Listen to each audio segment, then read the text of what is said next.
let me just note that there are different factions on the left. And I think the way that this is kind of being discussed in a way that just kind of generalizes everyone on the left is kind of unfair. But putting that aside, I do think that we have an overall problem. I think what happened is a symptom of a bigger issue that we have, not just in this country, but I'm seeing it happen globally, where there's just this dehumanization of people based on their political views. And on top of that, the devaluing of human life. In this clip, we're going to watch Andrew Wilson absolutely demolish and crush, of all people on the stage, Ana Kasparian. I was actually very shocked to see this happen. But at this point, after the Charlie Kirk assassination, Andrew Wilson does not have any time for anyone. Andrew Wilson is not trying to nuance any kind of conversation. And Andrew Wilson really runs down the throat of Ana Kasparian in this clip. It's very interesting to watch. And we're going to get right into it. Without further ado, let's get right into this clip. Right? I mean, we've been seeing images of people being butchered, children being butchered endlessly on social media over the last nearly 2 years. Prior to that, I mean, the rhetoric that devalues human life, I think, has played a role into it. But also, I just think that there's this dumb idea that all you need to do is like get rid of or take out some of the prominent figures on the political side of the aisle that you disagree with, and that'll somehow solve the issue. No, that doesn't solve the issue. What it does is it makes the situation in various countries where this type of political violence plays out far worse. Now you're hearing talk of retaliation in a violent way. When it comes to the Trump administration, you're hearing, policies that are being proposed that would limit the legitimate political speech of Americans. I am concerned about that. What that disgusting murderer did is he pushed for this country to devolve further. And I wish that cooler heads would prevail, but at the same time, I don't begrudge people who are angry. I mean, that poor wife and her 2 children witnessed Charlie Kirk get shot and killed in the neck. I don't begrudge her at all for being furious. No. I can't even imagine where my headspace would be at right now if that happened to my husband. Right. Andrew Wilson, where were you when you heard about Charlie Kirk, and what is your view of the fallout from this? Yeah, I was sitting with my wife watching TV. So the thing is I remember this picture circulating around of Charlie Kirk. He was debating the incoming president of the Oxford Union, and they were all smiles and handshakes. And by the next day, this guy was saying the most insane rhetoric about how he basically had it coming. So how many of these leftists have murderous intent? When we show up to have a conversation with them. We show up to debate our views. We show up to in some way engage with them. How many of them have seething murderous intent behind their eyes, and they don't really want to do any of that? They really want you dead. And that is the biggest demonstration of that, by the way, in that one single picture. You have Ana Kasparian here, and she's talking about this. The Young Turks called Charlie Kirk a fascist how many times? The Young Turks played into this rhetoric how much? They went out of their way to do so. Rubin recently called him out for doing it. So I just called him a fascist. Hang on. I've literally never. I don't even call Trump a fascist. I didn't interrupt you once, lady. But you can't make things up about what I've said about Charlie Kirk. You can talk when I'm done talking, like I was respectful enough to let you do. So the thing is like, yes, they do. This network does do that, and these leftists do that. And they set all the rhetoric up in the world to make sure something like this happened, and they were dancing on the grave of this guy before he was even... What's up, guys? If you don't know, my name is Justin, and I own this YouTube channel. I'm also a YouTube strategist, and I own a lot of the channels in the political space. I've worked with a lot of the top channels in the political space, and so many people ask me, how do I grow these YouTube channels so quickly? How am I so good at getting results for my clients and for myself? I've actually worked with a lot of the top channels like Russell Brand, Benny Johnson, Lauren Chin, so many of the top YouTube channels in the political space, and I always get asked these questions. How can I also grow my political YouTube channel or just a YouTube channel in general? And I'm actually doing a free live class coming up on Tuesday, December 2nd, showing you exactly how to grow your YouTube channel and how to make enough money to leave your 9-to-5 job, because anybody can do it.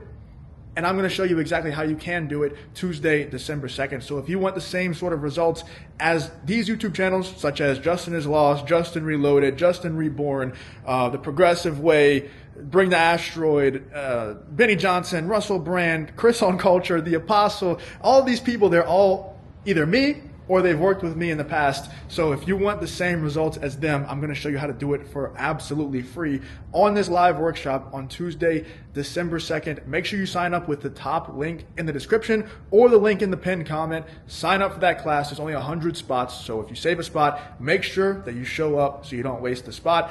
I'll see you guys Tuesday, December 2nd. Click the link in the pinned comment to sign up, and I'll see you there. Cold. I have tweets from Destiny which are insane. The leftists have gone off the reservation. And it's time for us to stop pretending that it's not their rhetoric which is leading to these types of assassinations, because it is. I don't want to hear about factions. All of you guys are doing this. All of you guys have the same type of rhetoric which leads to this, or the networks you work for do. Well, Anna, let me let you respond to that before I bring Cornell. I've never called him. If you guys like this clip, please don't forget to hit the like and subscribe button and the notification bell. Thanks to every eye that lands on this video. Let's go ahead and get right back into it. I have never called Charlie Kirk a fascist, number one. In fact, if anything, we have received a tremendous amount. I don't remember I don't remember Cenk calling Charlie Kirk a fascist. In fact, Cenk and I got into a debate about whether or not, hold on. I don't remember Cenk calling Charlie Kirk a fascist. He called Trump a fascist, and he and I got into a debate about that.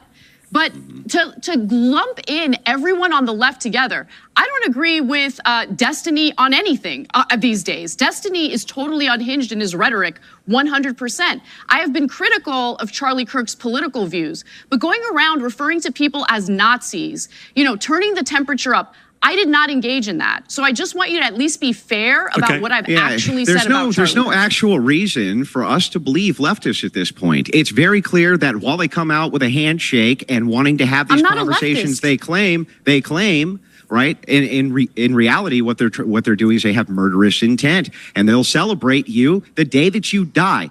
The next day, they'll go after your wife. Thousands of social media accounts going after her wife, or this guy's wife, after she made a speech about her poor husband. Yes, it is your side that's doing that. Like it or not, it's your side that's doing that. There's no equivalency between the right and the left on this. Yeah, okay, fine. You're not a leftist. I'm sorry. Are you on the left wing? Are you a Democrat? Are you more of a Democrat than you are a Republican? Do you move towards those types of issues? I'm not a Democrat. I actually registered as an independent. Okay. You're fine. So that's really not necessarily the argument. Ana Kasparian said, damn everybody else, and just kind of tossed everybody else under the bus. And then Ana Kasparian was like, I'm not a leftist. I'm not a Democrat. I'm not a leftist. I'm not a Democrat. You know, I mean, she's kind of cornered here. Cenk Uygur did not call Charlie Kirk a fascist. I will say they actually did do a show together on the, during the RNC about, during the RNC, Charlie Kirk came on the Young Turks while they were covering that live or whatever.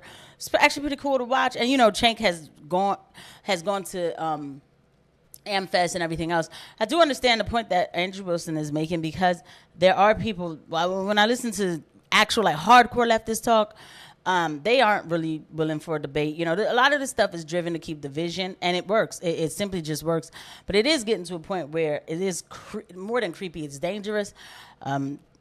Charlie Kirk was murdered in front of so many people, an image that will never leave my mind. And, for people to even celebrate that was actually pretty sick. But this is Ana Kasparian saying that, her answer to all this is that she's not a leftist. You register as an independent. Come on, you gotta at least know what my views are if you're going to attack me. All right, let me bring in. All right, let me bring in. I've been attacked by the left over the last 3 years. All right, let me bring in. No. I've been attacked by the left. No, let me just at least address that. I've been attacked viciously by leftists over the last 3 years because of the fact that I want to engage in this type of dialogue, because of the fact I was willing to sit down with Charlie Kirk and with Tucker Carlson and Ben Shapiro. I'm willing to have conversations, and I don't go around labeling people as fascist and racist and Nazis just because I disagree with them. Just the organization you work for does? At least understand what my political views are. Listen.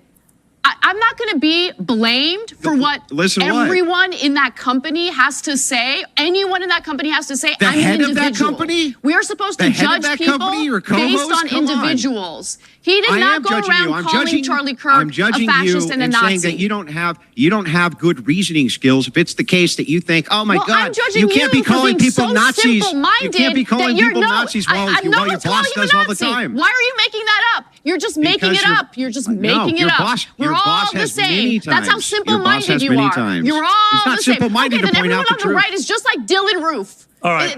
Let me simple-minded that let me is. bring in. I want to bring in Cornel West. I want to bring in Cornel West. I want to bring in Cornel. He's been waiting. Shut up, please let Cornel come in now. He's been waiting very patiently. Cornel, welcome back to Uncensored. Now, the only reason I'm going to watch let you see Cornel is because he just it got dumb, and I want you guys to see how dumb it got. I thought it was pretty interesting, but really, Cornel West is like a fraud to me. So. Sister Erica and the kids, because this brother wants to trash my Christian sensibility, and look at him laughing now. It's a joke, man. Pierce, it's not worth it. Is Charlie Kirk part of the neo-fascist movement? Not with this brother. Is he part of your neo-fascist movement? Not with this brother. Yeah. When Charlie himself says that he is against Civil Rights Act, does that make him a proponent of Jim Crow? When he calls Martin Luther King Jr. an awful human being and a scumbag? I'm critical of that. I am critical of that. You're absolutely right, Brother Wilson. You're absolutely right. But if all you're going to do is be arrogant, you're arrogant just like the so-called leftists you're talking about. But Pierce, you making your money, brother. Go on and make your money, man. It's all about making. Not worth it. Cornel, this brother it's all about here making money. Part of the problem. This other brother who has a deep connection to Charlie, he's willing to at least listen. But this brother's not willing to listen. Cornel, can you sit down? I would like you to remain part of the debate. This is ridiculous. This is ridiculous. He's smoking his cigarettes with his arrogant self. Come on, man. We don't have enough dialogue at all. Surely you're not going to walk out in a debate about dialogue. Go on and make your money, man. Right. The crash out was pretty interesting and funny to watch. I don't know if you guys enjoyed that, but boy, there's a lot going on in this country. We really have a lot to figure out. But the fact is, no matter how much you don't agree with somebody, they don't deserve to be dropped like that. Furthermore, people shouldn't celebrate it. I think it's pretty sick. But this was a pretty intense conversation. We saw how far it went. I mean, Andrew Wilson's been talking about this stuff for a long time. And with just his presence, he made somebody walk off the stage. I thought that was pretty weak of Cornel. But I'm also kind of biased because I'm not a Cornel West fan. But you guys let me know what you think about this video. I'll see you guys at the next one. Bye.